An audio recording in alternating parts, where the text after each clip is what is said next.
আমার মেয়ের চকলেট খুবই পছন্দ। ওর চকলেট এতটাই পছন্দ যে ওকে প্রতিদিনই চকলেট খেতে হবে। তাই কেয়ার করার বাইরে থেকে চকলেট তো অনেক আনহেলদিও হয়ে থাকে আর কেনাটাও অনেক ব্যয়বহুল। তাই কেয়ার করার আমি ভাবলাম যে বাসায় কি করে হেলদি চকলেট বানিয়ে নেওয়া যায়। তাই ইউটিউবে অনেক ঘাটাঘাটি করলাম হেলদি চকলেটের রেসিপি। তাই পেয়েও গেলাম। তাই এতটাই সহজ যে রেসিপিটি ভাবলাম যে আপনাদের সাথে শেয়ার করি। আমি এখানে হাফ কাপ করে কাঠবাদাম, কাজু বাদাম আর পিস্তা বাদাম নিয়েছি। এগুলোকে ড্রাই রোস্ট করে নেব। তারপর এগুলোকে উঠিয়ে আমি ব্লেন্ড করে নেব। আমি এখানে কোনো চিনি ব্যবহার করব না। আমি এখানে খেজুর আর কিশমিশ ভিজিয়ে রেখেছিলাম, এখন এগুলোকেও ব্লেন্ড করে নেব। এটা এতটাই হেলদি হবে যে আপনারা বাচ্চাদেরকে অনায়াসে খেতে দিতে পারবেন।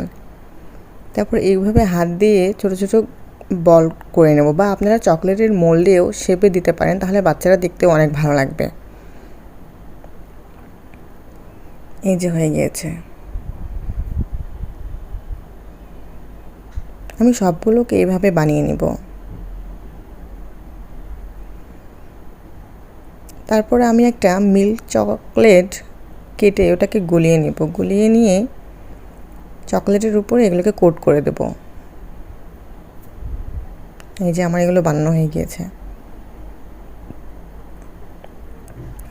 এটা বানানো এতটাই সোজা যে আপনারা যে কেউ এটাকে বানিয়ে নিতে পারবেন। এটা একদম 5 মিনিটেই হয়ে যাবে। এই যে আমি চকলেট সিরাপে এটাকে কোট করে নিচ্ছি।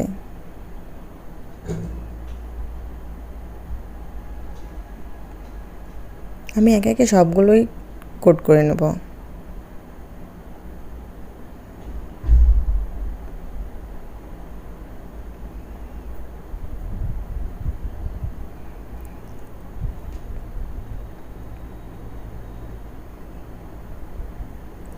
এটা আপনারা বানালে বাইরে থেকে আর চকলেট কিনতেই হবে না। এই যে হয়ে গেল আমার। এগুলো 2 ঘন্টার জন্য ফ্রিজে রেখে দিলে একদম সেট হয়ে